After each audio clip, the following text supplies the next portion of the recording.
El sol de la mañana se filtraba por las persianas de mi habitación, pintando una danza dorada sobre el escritorio. Eran mis horas favoritas, las de la primera luz, cuando el mundo aún dormía y solo yo, mi laptop y el aroma a café recién hecho habitábamos este refugio de conocimiento. Mi tesis, el impacto de la literatura postmoderna en la conciencia social contemporánea, se estaba gestando. Cada palabra, cada párrafo, era un latido de mi alma, el culmen de años de estudio, desvelos y una pasión inquebrantable por las letras. Faltaba solo una semana para la entrega final. Una semana para coronar este viaje universitario, para ver materializado el sueño. Mis padres, Javier y Carmen, eran mi ancla, mi faro. Su orgullo era un motor silencioso que me impulsaba cada día. Mamá, con su eterna sabiduría, solía decir, Irene, tu mente es tu mayor tesoro. No hay límites para lo que puedes lograr.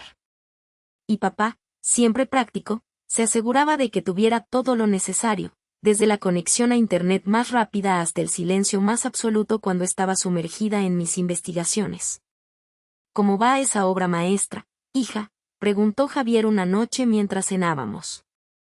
El aroma a paella, la especialidad de Carmen, llenaba la cocina, una melodía reconfortante de hogar. Sonreí, sintiendo el calor de su amor. Casi lista, papá. Solo los últimos retoques, la bibliografía final.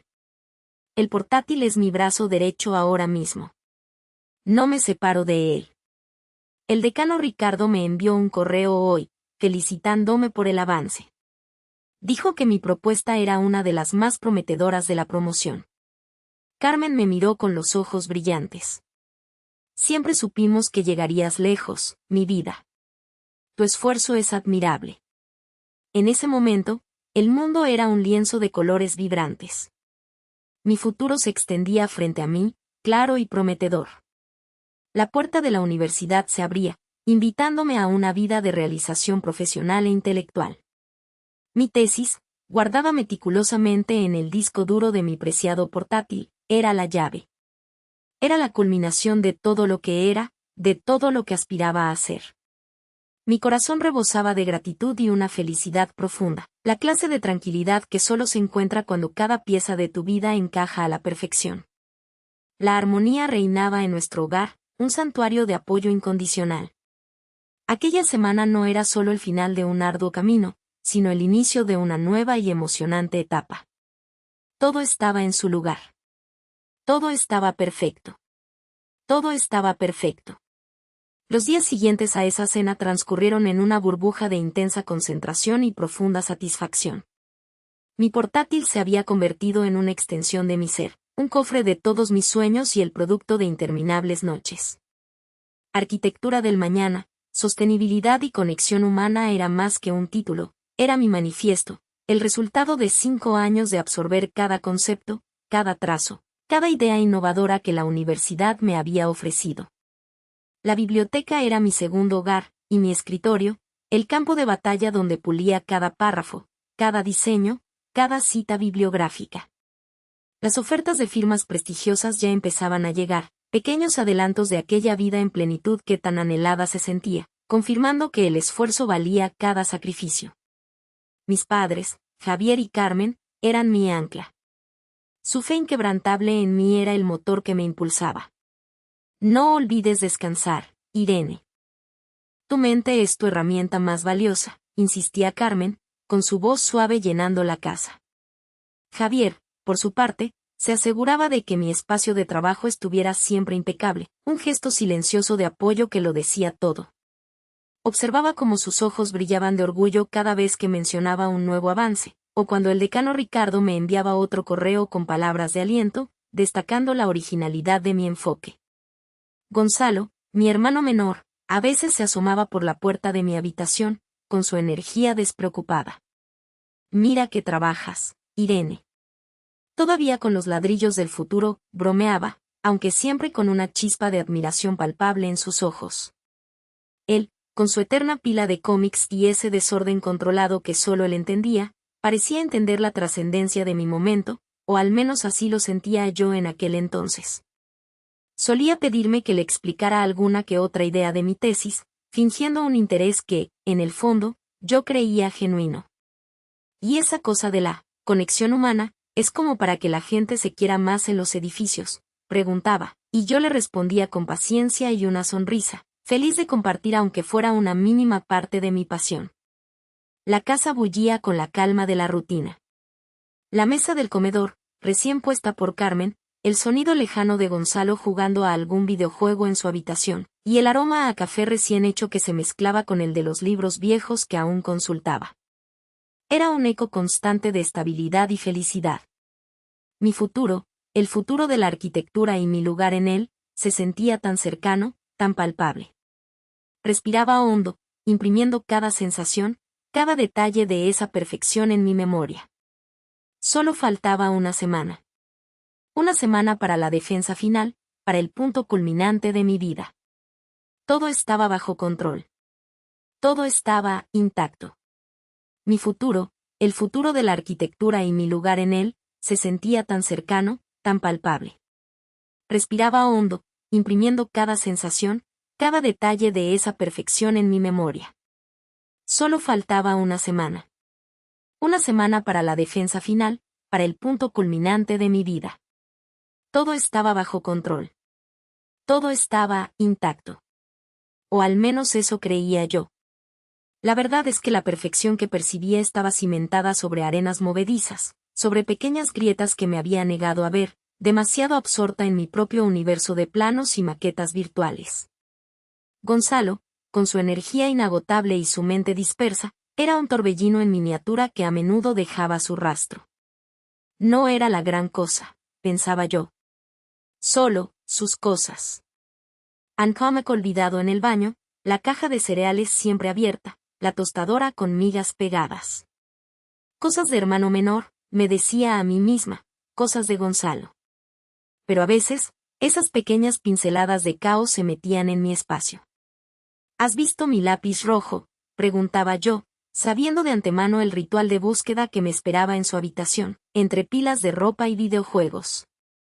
Ah, sí, lo tomé prestado para dibujar algo, respondía él con una sonrisa despreocupada, como si mi material de estudio, mi material de trabajo fuera de uso común. Mis libros de arquitectura, aquellos que solo yo tocaba con dedos casi reverentes, aparecían en su escritorio por razones desconocidas, con las esquinas dobladas o alguna anotación que no era mía. Me molestaba, sí, pero nunca lo suficiente como para desviarme de mi trayectoria. Se lo señalaba, él se encogía de hombros, y la vida seguía. Tenía cosas mucho más importantes en que pensar. Mis padres, Javier y Carmen, tenían su propia forma de lidiar con Gonzalo. O, más bien, de no lidiar con él. Es que es un chico, Irene, decía Carmen, con esa dulzura que solo una madre puede poner en una excusa. Ya madurará. Javier, por su parte, solía asentir, quizás con su atención a medias en el periódico o en la televisión. Déjalo, hija, no seas tan dramática. Eran palabras pronunciadas con cariño, con la convicción de que los pequeños deslices de Gonzalo eran parte de su naturaleza, algo que el tiempo arreglaría. Yo, absorbida por la tesis, elogiada por mi profesor, con el future casi en mis manos, era la hermana mayor responsable. Y él, Gonzalo, era el pequeño, el despreocupado. Nunca una amenaza. Nunca. Hasta que lo fue. Esa tarde, el aire en la casa era más liviano que de costumbre. Yo necesitaba un descanso, un respiro de la pantalla, así que fui a la cocina por un vaso de agua y a estirar las piernas. Dejé mi portátil, mi vida entera, abierto sobre el escritorio. Un error que me perseguiría hasta el último de mis días. Al fondo, escuchaba el murmullo de un videojuego de Gonzalo. Una extraña quietud, luego, un grito ahogado. El corazón se me disparó. No el grito juguetón de costumbre, sino uno cargado de pánico. Corrí. Lo que vi al entrar en mi habitación congeló la sangre en mis venas. Gonzalo estaba de pie, inmóvil, con los ojos abiertos de par en par, su rostro pálido como las calorías. Y en el suelo, con la pantalla reventada en una telaraña de grietas luminosas, y un líquido oscuro filtrándose por sus entrañas, yacía mi portátil. Mi obra. Mis 5 años de trabajo duro, mi futuro. Destrozado. El videojuego aún sonaba débilmente desde el televisor de la sala. El ruido de la vida en la casa se detuvo. Solo existía el eco de aquel grito ahogado, el de Gonzalo, y el silencio estridente que brotaba del cadáver de mi portátil. Y en ese silencio, miles de palabras se estrellaron contra mí. Desesperación. Furor. Incredulidad. Todo lo que había construido, todo lo que era yo, se acababa de hacer añicos frente a mis ojos. Y por primera vez en mi vida, no sentí admiración por Gonzalo. Solo un odio frío y cortante, naciendo desde las profundidades de mi ser. El golpe traicionero había sido asestado, y no había vuelta atrás. Mi mirada se clavó en los restos de mi futuro. El líquido oscuro no era agua. Su dulzón y pegajoso rastro se extendía por el teclado, un charco aceitoso bajo la pantalla destrozada. Una bebida azucarada, pensé, con una náusea que me subió por la garganta. ¿Cómo? ¿Por qué? Mi mente, en modo de emergencia, ignoró a Gonzalo por un instante y saltó a la única esperanza que me quedaba, la copia de seguridad. La nube, susurró mi voz, apenas audible, rota. Siempre tan meticulosa, tan precavida. Había configurado las copias de seguridad automáticas en la nube meses atrás, una red de seguridad contra cualquier imprevisto. Era mi salvación. Tenía que serlo.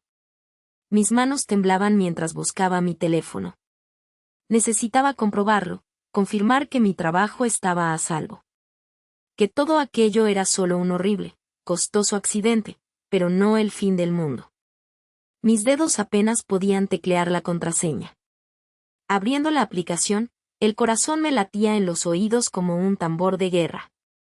Di un respiro profundo, esperando ver la última fecha de sincronización, fresca, reciente. Pero la fecha que apareció en la pantalla me golpeó como un puñetazo en el estómago. 3 meses. La última actualización de mi tesis en la nube era de asterisco hace 3 meses asterisco. Miles de horas, el 70% de mi trabajo, las correcciones y las últimas investigaciones, todo el esfuerzo de estas últimas semanas, no estaba allí. No había respaldo. Era como si el universo se riera cruelmente de mi previsión. Aquellas noches en vela, los sacrificios, la presión de la fecha límite, todo para esto. El pánico, que ya se había asomado, ahora me ahogaba sin piedad. Esto no era un accidente, era una catástrofe total. Levanté la vista de mi teléfono, mis ojos fijos en Gonzalo. Él seguía inmóvil, su rostro todavía una máscara de horror pálido. Pero ahora, en lugar del miedo, vi algo más, algo que me heló el alma, una chispa fugaz de irritación, casi de resentimiento, justo antes de que volviera a su fachada de inocencia asustada. La inocencia de alguien que había, o semi había, tirado una bebida asterisco adrede asterisco en mi computadora. Ese fue el detalle que mi cerebro, en su lógica retorcida, no pudo ignorar. No fue un simple accidente. Gonzalo, mi voz salió más dura de lo que pretendía, quebrada por la incredulidad y la ira. ¿Qué hiciste? Él dio un respingo, como si mis palabras lo hubieran despertado de un trance. Su labio inferior tembló. Yo no quería, Irene. Se me fue. ¿Se te fue?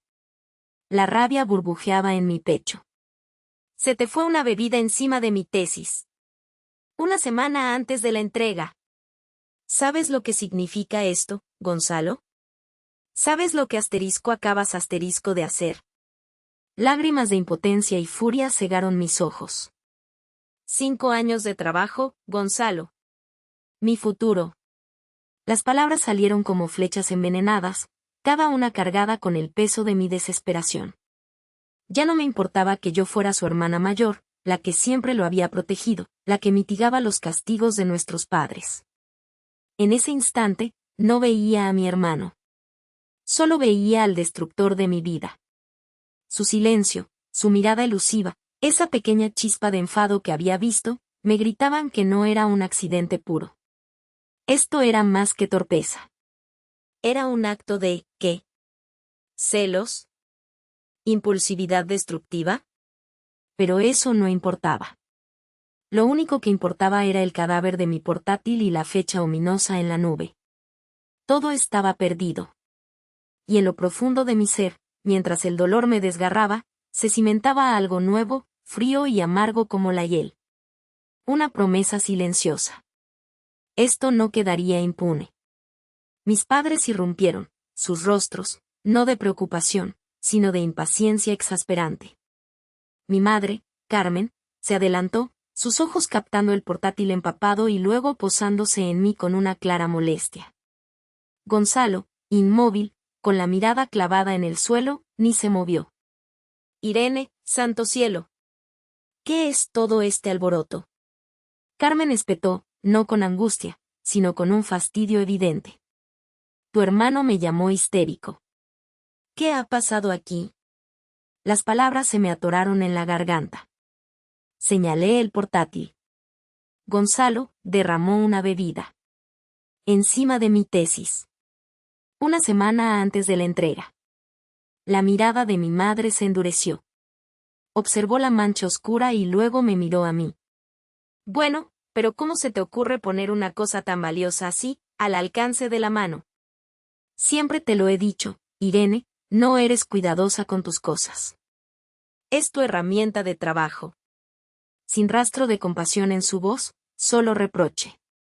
Esto es una exageración por una cosita. Seguro que tiene arreglo. Mi corazón se encogió. Un nudo amargo me ahogaba. ¿Una cosita? ¿No eres cuidadosa? Después de 5 años de dedicación minuciosa.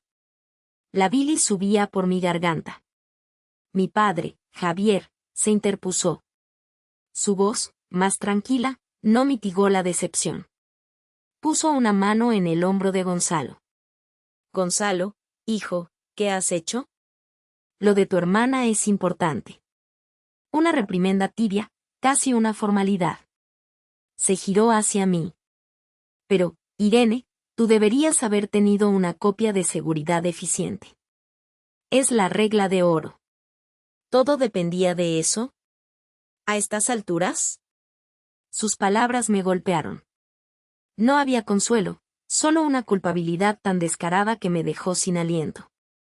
Era mi asterisco culpa por no haber anticipado la acción de mi hermano. Lo tengo en la nube, murmuré, mis ojos nublados. Pero la última versión, la final, no se sincronizó. El daño fue absoluto. Solo tengo una versión de hace un mes. Necesito el portátil reparado o uno nuevo. Y ver si se puede rescatar algo. Necesito un préstamo, por favor. Lo devolveré en cuanto consiga trabajo. Mi padre suspiró. Irene, ahora mismo no estamos en condiciones. El negocio no va bien. No es el momento. Mi madre asintió con gélida firmeza. Es un gasto tremendo por algo que se pudo evitar con más cuidado. Busca un trabajo a tiempo parcial y ahórralo. La realidad me aplastó. No solo me negaban ayuda, sino que me culpaban y minimizaban la magnitud del desastre. La traición, lenta y dolorosa, se hizo palpable. Gonzalo, mi padre le instó. Pide disculpas a tu hermana. Es lo mínimo. Gonzalo levantó la vista, sus ojos apenas rozando los míos. Murmuró un lo siento, Irene, tan bajo y carente de emoción que fue pura burla. Una disculpa vacía, forzada, sin rastro de arrepentimiento, un mero trámite. En ese instante, mientras mis padres me miraban como a una irresponsable exagerada y mi hermano me ofrecía una disculpa hueca, la rabia se transformó en algo gélido. El dolor persistía, un agujero negro, pero ahora era combustible para una determinación inquebrantable. Habían minimizado mi futuro, destruido mi trabajo y me habían traicionado. A la pena se añadió la humillación. La promesa que hice a mi portátil muerto se solidificó, dirigida no solo a Gonzalo, sino a la apatía familiar que lo excusaba. Esto no quedaría impune. Nada quedaría impune. El fondo había llegado, y con él, el germen de una venganza implacable, cimentada en el amor que una vez les tuve. La cena esa noche fue un tormento. El aire estaba tan denso que casi se podía masticar la decepción de mis padres y la burda satisfacción de Gonzalo. Había intentado comer, pero la comida me sabía a ceniza. No aguantaba más el silencio cargado de reproches. Papá, mamá, empecé, mi voz temblorosa, necesito que entiendan la magnitud de esto. Mi tesis se entrega en una semana. Es un trabajo de 2 años. Si no recupero nada, si no tengo un portátil para reescribir, no me gradúo. Es mi futuro. Mi madre, Carmen, interrumpió, su cubierto golpeando el plato con un sonido seco. Irene, por favor. ¿Vas a seguir con el mismo drama? Te dijimos que busques un trabajo, que ahorres. ¿Qué más quieres que hagamos? Parece que te regodeas en la victimización. ¿Victimización? Gonzalo destruyó mi trabajo. Mi voz se elevó, la desesperación palpable. Mi padre, Javier, se interpuso, su voz grave y cargada de cansancio. Basta ya, Irene. Estamos hartos de tus exageraciones. Siempre ha sido así contigo, todo es una catástrofe mundial. ¿Recuerdas cuando perdiste el examen de química y culpaste al profesor? ¿O cuando decías que no pasaría nada si no organizabas tu armario, y luego no encontrabas nada? Sus palabras eran dagas enmascaradas como preocupación. Siempre has sido un poco desorganizada. Poco prevenida. Tal vez esto sea una lección. Sentí un escalofrío. Mis propias fallas pasadas, triviales en el contexto actual, se usaban ahora para descalificar mi dolor y justificar su inacción. Era una traición aún más profunda que la de Gonzalo. Era su justificación para no ayudarme, para apartar la vista. Gonzalo, al otro lado de la mesa, no dijo una palabra, pero le vi. Le vi la comisura de sus labios elevarse en una mínima, casi imperceptible, sonrisa. Sus ojos se encontraron con los míos por un instante fugaz, repletos de un júbilo silente, un reconocimiento de su victoria. Mis padres le validaban. Él era el hijo razonable, el que no montaba un drama por una negligencia suya. Una lección, musité, mi voz convertida en un hilo apenas audible. ¿Una lección de qué? ¿De cómo mi propia familia puede ver mi futuro arder y no mover un dedo? Las lágrimas bullían en mis ojos, pero me negué a dejarlas caer. No les daría esa satisfacción. Ya es suficiente, Irene. Mi madre golpeó la mesa. Estás siendo irrespetuosa y maleducada. Vete a tu habitación. No quiero verte la cara por el resto de la noche. Y deja de llorar por tonterías, madura de una vez. Me levanté de la mesa, el estómago vacío, el corazón hecho pedazos. No luché, no grité. No tenía fuerzas. Caminé a mi habitación sintiendo la solitud más absoluta que jamás había experimentado. Puerta cerrada. Ventana sellada. Todo silencio, excepto el eco de sus palabras, martilleando mi cabeza. Me desplomé en la cama, la vergüenza y el abandono consumiéndome. Pensé que no podía caer más bajo. Pero entonces, mi teléfono vibró. Un mensaje de Sandra, una amiga. Irene, ¿es verdad lo del portátil? Lo siento mucho. Ricardo me lo contó. Tus padres no te van a ayudar. ¡Qué fuerte! Sentí la sangre helarse. La noticia se había filtrado. Ricardo, el decano que había sido testigo de mi desesperación, había hablado. El desastre ya no era solo mío, sino que se extendía, manchando mi imagen, añadiendo humillación a mi ya abrumador dolor. De pronto, la vergüenza ya no era solo interna, la sentía en cada fibra de mi ser. Me sentía expuesta, débil, patética. Sola. Absolutamente sola. Y avergonzada hasta la médula. Este era mi abismo. Los días que siguieron fueron una difusa niebla de desesperación. Mi tesis, mi futuro, se alzaba como brutal recordatorio de su aniquilación. Intenté reconstruir, inútil. Archivo perdido, un puñal. Mi mente negada a cooperar, abrumada por el trauma. Palabras no fluían, ahogadas en mis lamentos. Años de trabajo, un rompecabezas con piezas irrecuperables. El plazo expiraba. Sin tiempo, ni lucidez. Tuve que hacer lo impensable. Me reuní con Ricardo. Su oficina, antes de ambiciones, ahora mi rendición. Lo siento, Irene, distante su voz, mientras yo evitaba su mirada. Necesitamos una decisión. No podemos extender. Asentí, lágrimas incontrolables. El no puedo, mudo. La humillación me ahogaba. Firmé el formulario de retirada, dedos entumecidos, cada letra grabada con el frío sudor de la derrota. Retirar mi tesis no fue solo fracaso académico, fue el inicio de un efecto dominó que desintegró mi vida. Mi beca completa, mi sustento, se desvaneció. Las cartas universitarias llegaron, retirada, expediente afectado irrevocablemente, ofertas de empleo retiradas. Expediente inmaculado, promesas de futuro, todo se esfumó, arrastrado por la crueldad familiar. La prometedora estudiante se transformó en etiqueta andante, la que se desmoronó por una tontería. Caminar por pasillos universitarios se volvió tortura. Sentía miradas, susurros que callaban a mi paso.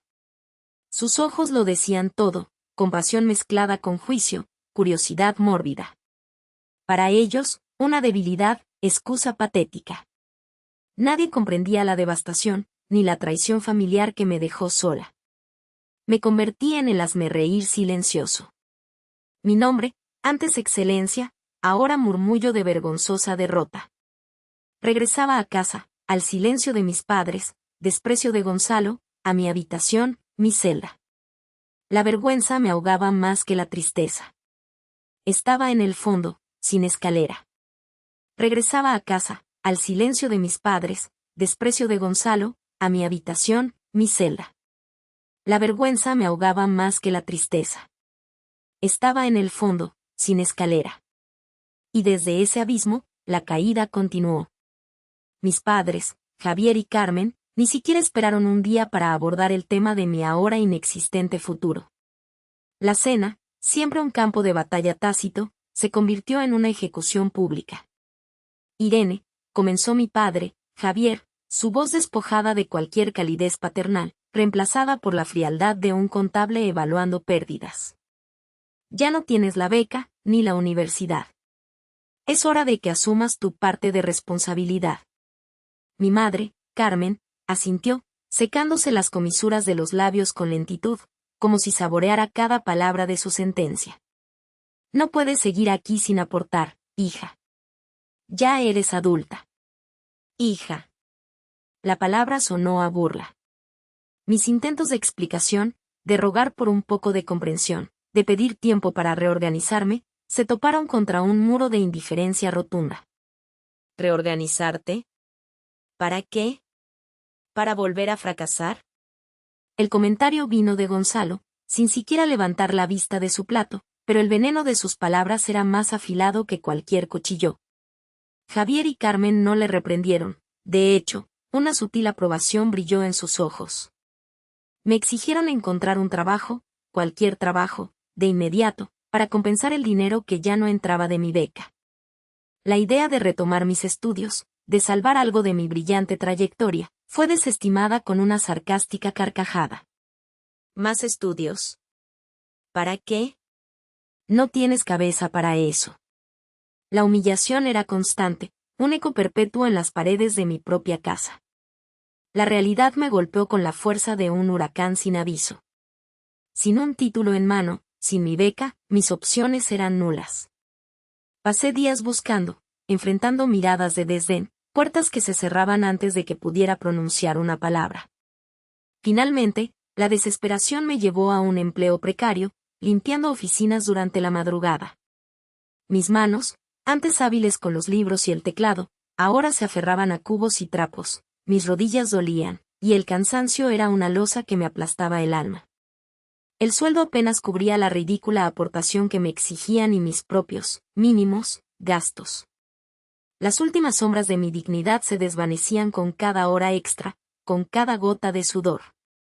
Un martes, al regresar de mi turno nocturno, exhausta y con el cuerpo dolorido, encontré un brillante coche deportivo aparcado en la entrada. Nuevo, rutilante, arrogante. La sonrisa de Gonzalo era la de un gato que acaba de devorar un canario. ¡Sorpresa! Mi nuevo coche, anunció, dándole palmaditas al capó. Con lo que he ahorrado y el apoyo de papá y mamá por mi desempeño. Su desempeño. Mientras yo fregaba suelos, él recibía premios por sus mediocres logros comerciales, financiados, sin duda, con el dinero que mis padres se negaban a invertir en mí. La injusticia era tan cruda que me dolía físicamente, como si me hubieran apuñalado. El ambiente en casa se volvió irrespirable. Cada comida era un tribunal donde yo era la única acosada. Mira qué tarde llegas, parece que no puedes ni con un trabajo simple. Tu cara de agotamiento es patética, ¿tan frágil eres? Gonzalo, en cambio, tan trabajador, tan centrado. No como otras, con su temperamento y sus fracasos. Javier y Carmen no se cansaban de compararnos, de denostarme, de recordarme mi descenso. Mis logros pasados eran borrados, sustituidos por la etiqueta de la fracasada, la que se desmoronó por una tontería, la que no pudo. Gonzalo disfrutaba cada humillación, su risa era un eco constante en mi mente. Las náuseas se convirtieron en mi compañera perpetua. Ya no había lágrimas. Se habían secado, como un pozo agotado.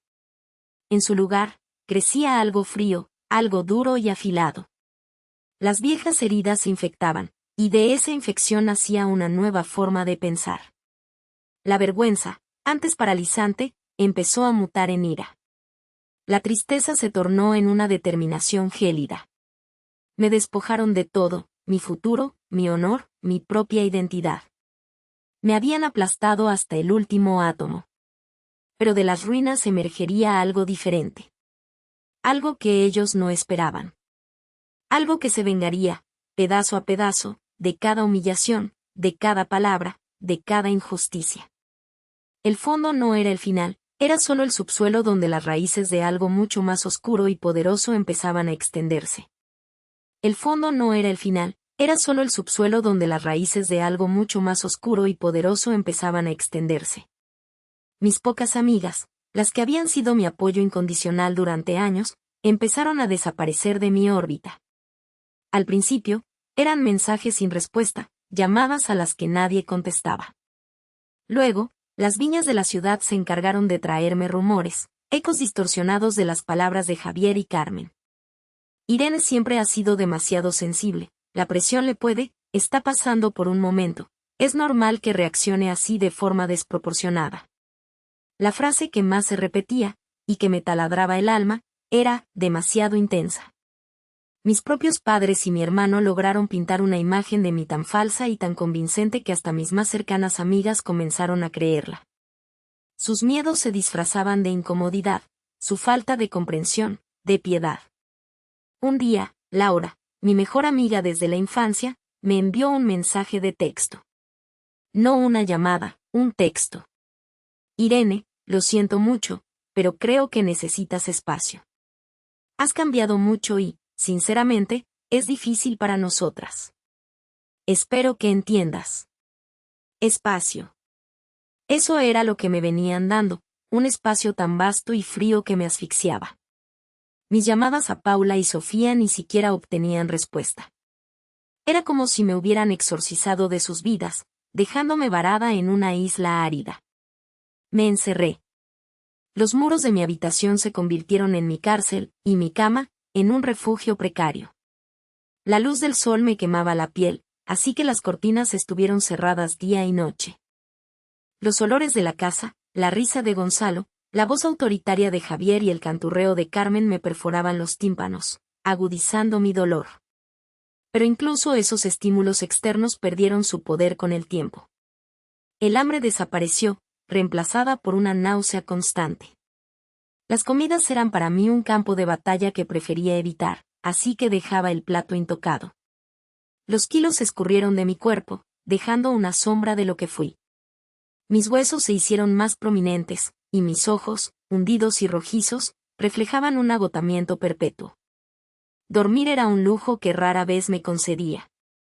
Las noches se poblaban de fantasmas. El zumbido del disco duro de mi portátil destrozado, los gritos de mis padres cuestionando mi valía, el brillo victorioso en los ojos de Gonzalo. Cuando el sueño llegaba, era fragmentado y lleno de pesadillas. Me despertaba empapada en sudor, con el corazón martilleando contra mis costillas, sin aire. La esperanza, esa chispa que una vez me había impulsado, se extinguió por completo. Mis sueños, mi futuro, mi tesis, todo se había pulverizado. Cada fibra de mi ser gritaba fracaso. ¿Quién era Irene sin su tesis, sin sus sueños, sin el reconocimiento de sus padres, sin el apoyo de sus amigos? Una cáscara vacía, flotando a la deriva. Me habían despojado de mi identidad, de mi propósito, de mi propia razón de ser.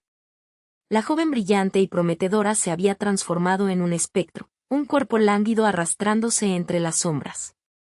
No había lágrimas, no había dolor punzante. Solo un vacío abismal, un pozo helado que me consumía lentamente. En ese abismo, en el silencio sepulcral de mi propia aniquilación, empezó a germinar algo más allá del dolor. Un frío, calculador, inquebrantable deseo de resurrección, no para mí, sino contra ellos. Mi cuerpo, débil y demacrado, era solo un caparazón. Dentro, una nueva criatura estaba naciendo, alimentada por las cenizas de mi antigua vida. El abismo se hizo real. La casa, que una vez fue mi refugio, se convirtió en mi prisión, y luego, en mi tumba. La tensión era un cuchillo afilado, y cada palabra que pronunciaban mis padres, Javier y Carmen, un golpe certero. La última noche, la que precedió a mi destierro, fue la más brutal. Gonzalo, mi hermano, observaba desde el umbral de la sala, con una sonrisa apenas disimulada, mientras Javier rugía. Ingratitud, y gritó, su voz resonando en las paredes. ¿No te das cuenta de todo lo que te hemos dado? Y así nos pagas. Con esta farsa, esta autocompasión sin fin. Eres un fracaso, una vergüenza para esta familia. No eres mi hija. Carmen, al lado de él, no me miró. Su silencio era una condena más dura que cualquier grito. Javier tiene razón, Irene. Ya no sabemos qué hacer contigo. Esta casa no es un hospital para almas perdidas. Recuerdo la punzada, no de dolor, sino de una helada clarividencia. No eran mis padres.